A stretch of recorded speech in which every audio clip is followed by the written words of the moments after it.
Episode 96 ओलोनो क्या हाल चाल। अगर आपने ऐसा पहले का वीडियो नहीं देखा है तो उसे देख सकते हो, लिंक डिस्क्रिप्शन में है। तो बिना किसी देरी के वीडियो को शुरू करते हैं। तो पिछली वीडियो में देखा कि हमारा जान पिल टावर का चैंपियन बन जाता है। अब वो 90 नंबर की फ्लेम को लेने के लिए स्टार क्षेत्र में जाने के लिए तैयार हो जाते हैं। और अब आगे अब जैसे ये सभी लोग तैयार होते हैं तो यहाँ पर जुआंग कोंग प्रकट होते हैं और इन्हें सबको सब कुछ बता देते हैं और कहते हैं कि तुम्हारे साथ पिल टावर के फर्स्ट एल्डर क्यू लिंग जाएंगे और याद रहे इनकी बातों को कोई भी अस्वीकार नहीं करेगा। और भाई ये कहते ही अब जुआंग कोंग चलते हैं तो वहां पर एक पोर्टल ओपन कर देते हैं। और भाई ये 10 ही लोग चलते हैं तो मतलब कि 11 ही लोग चलते हैं तो इस पोर्टल के अंदर चले जाते हैं। अब अंदर जाने के बाद एकेडमी के फर्स्ट एल्डर है ना, ये सभी से कहते हैं कि याद रहे अगर किसी ने भी मेरी बातों को अनसुना कर दिया तो मैं उसे यहीं पर मार डालूंगा। और भाई ये धमकी उसकी सीधी की सीधी मुगु की ओर थी, क्योंकि जो एकेडमी के मतलब कि जो पिल टावर के फर्स्ट एल्डर थे ना, वो मुगु को बिल्कुल भी पसंद नहीं करते थे। अब यहाँ पर ऐसी बातचीत करने के बाद लगातार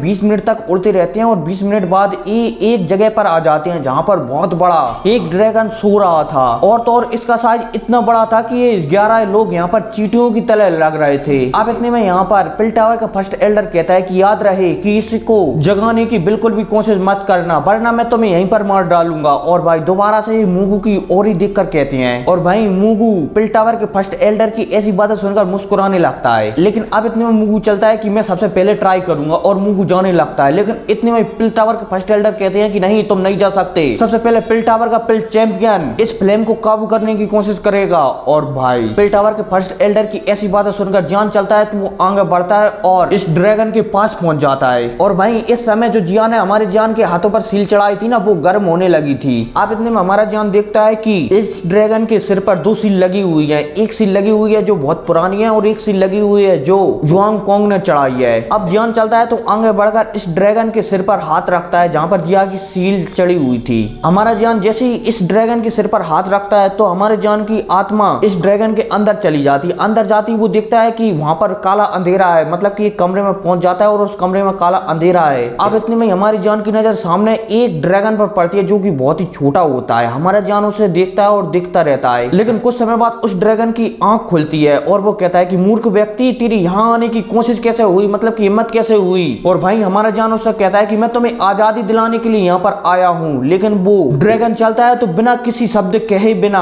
हमारे जान पर हमला कर देता है। और भाई वो एक ही पल में हमारे जान के पास आ जाता है, मतलब कि उसकी शक्तियां पास आ जाती हैं जो कि आग से बनी हुई होती हैं। और वो एक ही पल में हमारी जान के आत्मा को घेर लेती हैं और उस पर हमला कर देती हैं। और भाई जब हमारा जान ये देखता है कि ड्रैगन वो बात भी कर रहा है और तो और उसने जान की बिना बात सुने उस पर हमला कर दिया है तो वो शॉक्ड हो जाता है। इसलिए जान तुरंत वहां से भाग जाता है, मतलब कि भाग तो नहीं पाता है लेकिन जान तुरंत अपनी आंखें खोलता है, जिस वजह से तुरंत जान की आत्मा उसके शरीर में वापस लौट आती है और जान को पीछे ढकेल देती है, जिस वजह से जान तुरंत की तुरंत उस ड्रैगन के ऊपर से हाथ हटा लेता है और ऐसा लगता है कि मानो जान को जोरदार करंट लग गया हो। और भाई जब आसपास के लोग जान के साथ ऐसा होते हुए देखते हैं तो वो थोड़ा चौंक जाते हैं। और भाई पिल टावर का फर्स्ट बुड्ढा समझ जाता है कि जान असफल हो गया है। लेकिन अब इतने में जान की आंखों को बताया जाता है जो कि किसी सदमे में थी। और वो फिर पिल टावर के पहले बुड्ढे की ओर देखता है और फिर कहता है कि मैं असफल रहा। अब इतने में जान चलता है तो उनके पास आकर खड़ा हो जाता है। और भाई अब इतने में मुगु चलता है तो वो वहां पर कहता है अब मेरी बारी है क्योंकि मैं सेकंड नंबर पर आया हूं। और यह कहती मुगु आगे बढ़ने लगता है। लेकिन इतने में ही पिल टावर का फर्स्ट बुड्ढा कहता है कि रुको, याद रहे कोई चाल चलने की कोशिश मत करना, वरना यहां से तुम जिंदा नहीं जा पाओगे। और भाई ये बात कहते समय पिल टावर के पहले बुड्ढे की आंखों में चमक थी। और भाई मुगु चलता है तो वो आगे चला जाता है। अब इतने में मुगु चलता है तो वो उस ड्रैगन के माथे पर हाथ रखकर अपनी आंखों को बंद कर लेता है और 10 मिनट बाद अपनी आंखों को खोलता है। और भाई इन 10 मिनट तक पिल टावर के बुड्ढे के हाथों में, मतलब कि पिल टावर के पहले बुड्ढे के हाथों में शक्तियां भरी हुई थी। अगर मुगु ने कुछ भी गड़बड़ की तो मुगु को वो वहीं मार देगा। लेकिन जब मुगु भी असफल हो जाता है तो पिल टावर का बुड्ढा वहां पर एक राहत की सांस लेता है। लेकिन मुगु के चेहरे पर एक अजीब सी मुस्कुराहट थी। इतने में मुगु चलता है तो दोबारा से वहीं पर आकर खड़ा हो जाता है। अब वहां के लोग एक एक कर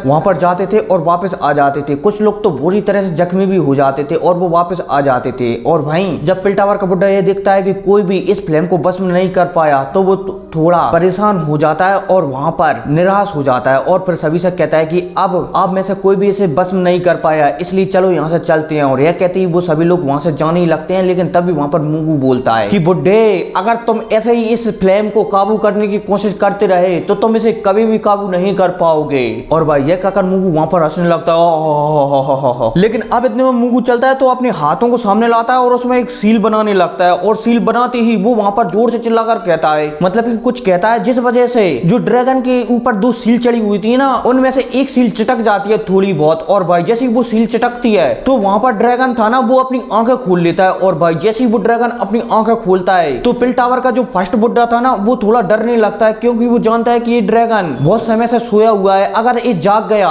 तो उनके लिए बिल्कुल भी अच्छा नहीं होगा। और भाई जब वो पिल टावर का फर्स्ट बुड्ढा मूगू की ऐसी हरकत देखता है तो वो गुस्सा हो जाता है और वो अपनी शक्तियों से मूगू पर हमला करने लगता है। और भाई जब हमारा जान ये देखता है कि वो ड्रैगन थोड़ा जाग चुका है तो उसके दिल में एक प्रसन्नता दौड़ जाती है। लेकिन अब इतने में हमारा जान चलता है तो वो उन तीनों से कहता है कि हमें शायद मदद के लिए किसी को बुला लेना चाहिए। इसलिए वो तीनों के तीनों, मतलब कि काउ इंग, डैन चैन और सॉन्ग किंग, जुआंग कोंग द्वारा दिए गए मोतियों को तोड़ देते हैं और उनके टूटती ही एक हल्की सी हवा निकलती है और वहां से गायब हो जाती है। और वहीं काउ इंग कहने लगते हैं कि हमें अब क्या करना चाहिए। तो वो जान कह देता है कि हम कुछ भी नहीं कर सकते, क्योंकि हम इनके बीच में अपनी टांग नहीं अड़ा सकते। और वहीं दूसरी साइड पिल टावर का पहला बुड्ढा मूंग से लड़ने में लगा हुआ होता है और वहीं दूसरी साइड वो फ्लेम जाग जाती है, जिस वजह से वो जुआंग कोंग और बाकी के दो लोग द्वारा चढ़ाई गई सील को तोड़ने लगती है। और भाई एक समय बाद वो सील टूट जाती है और उस सील के टूटती ही चारों तरफ एकदम सन्नाटा छा जाता है। और तो और वहां पर पिल टावर का पहला बुड्ढा भी थोड़ा घबरा जाता है जब वो उस ड्रैगन को जुआंग कोंग की सील से आजाद होते हुए देखता है। लेकिन भाई हमारा जान समझ जाता है कि मूगू के अलावा यहाँ पर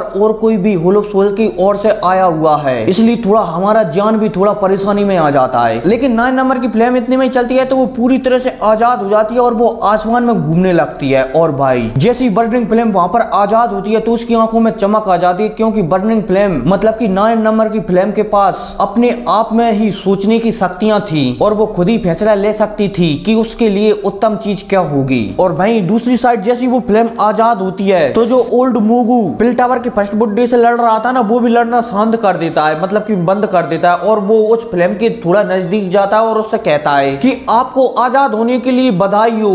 एक बार जब आप मेरे साथ होलोप सोल में चलोगे तो मैं आपकी पूरी तरह से इस सील को आजाद कर दूंगा और मैं आपको हमेशा हमेशा के लिए आजाद कर दूंगा। और भाई जब आसपास के लोग वहां पर मूगू को उस 9 नंबर की फ्लेम से ऐसे बात करते हुए देखते हैं तो वो थोड़ा हैरान हो जाते हैं और वो वहां पर मन में सोचने लगते हैं कि इस साले मूगू ने इस 9 नंबर की फ्लेम से सौदा किया है। और वहीं जब 9 नंबर की फ्लेम वहां पर मूगू की ऐसी बातें सुनती है तो वो उसकी आंखों में चमक आ जाती है और वो मूगू से कहने लगती है कि हाँ, आपने जो कहा था उस पर हम जरूर चर्चा करेंगे, लेकिन पहले मुझे यहाँ पर आसपास घूमना है। जब मैं एक बार सारी जगह घूम लूंगी फिर मैं उसके बाद तुम्हारे होलोप सोल में आऊंगी। और भाई जब मूगू उस 9 नंबर की फ्लेम की वहां पर ऐसी बातें सुनता है तो वो थोड़ा हैरान हो जाता है और उसके होंठों से मुस्कुराहट गायब हो जाती है। हालांकि वो वहां पर समझ रहा था कि फ्लेम को ले जाना इतना आसान नहीं होगा, लेकिन उसे ये पता नहीं था कि फ्लेम मतलब कि 9 नंबर की फ्लेम आजाद होने के बाद तुरंत ही अपने शब्दों से पलट जाएगी। और भाई जब हमारा जान मूगू और उस फ्लेम के बीच की आपस की चर्चा देखता है तो वो समझ जाता है कि कुछ तो गड़बड़ है।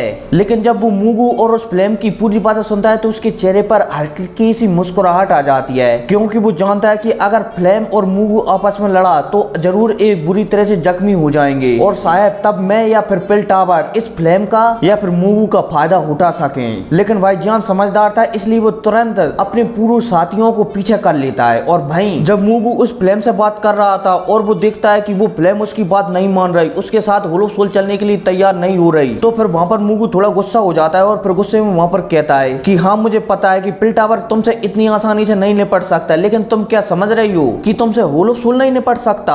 आज मैं मतलब कि मेरा होलोप सोल तुम्हें आज बताएगा कि मौत से बेहतर भाग्य क्या होता है। और भाई ये कहती मूगू चलता है तो वो अपने हाथों को फैलाने लगता है। और भाई जब वो 9 नंबर की फ्लेम उस मूगू को ऐसा करते हुए देखती है तो वो भी मूगू पर हमला करने के लिए तैयार हो जाती है। और भाई मूगू ने ये शब्द कही थे तभी उसकी ओर एक तेज हवा का झोंका मतलब कि गर्म हवा का झोंका तेजी से आने लगता है। और वहीं जब मूगू ये महसूस करता है तो वो तुरंत वहां से गायब होकर 100 मीटर दूर खड़ा हो जाता है। और भाई जब मूगू ये देखता है कि फ्लेम ने उस पर अटैक कर दिया तो थोड़ा वो हैरान हो जाता है। लेकिन अब इतने मूगू चलता है तो अपनी स्टोरेज अंगूठी से एक काली जेट की बोतल निकालता है, मतलब कि टुकड़ा निकालता है एक जेट का, और उस टुकड़े को वहां पर तोड़ देता है। और भाई टुकड़े के टूटते ही वहां पर एक पोर्टल ओपन होता है, मतलब कि हवा में एक दरार पड़ती है और उस दरार से 3 बुड्ढे निकल कर आते हैं जो कि पूरी तरह से काले कपड़ों से ढके हुए होते हैं। और भाई उन तीनों बंदों को पोर्टल से निकलने के बाद ही वहां पर एक बहुत बड़ा काला शक्तियों का तूफान उठने लगता है और वहीं फिर हमारे जान को बताया जाता है जो कि उन तीनों बुड्ढों को देख रहा है। जब वो हमारे जान की नजर उन तीनों बुड्ढों पर पड़ती है तो वो थोड़ा चौंक जाता है क्योंकि वो जानता है कि इन तीनों बुड्ढों की ताकत ऑलमोस्ट मूंगों के बराबरी है। और वहीं आस पीस के लोग भी शॉक्ड हो जाते हैं। तब वो देखते हैं कि होलो सोल के 3 माने नहीं है बुजुर्ग।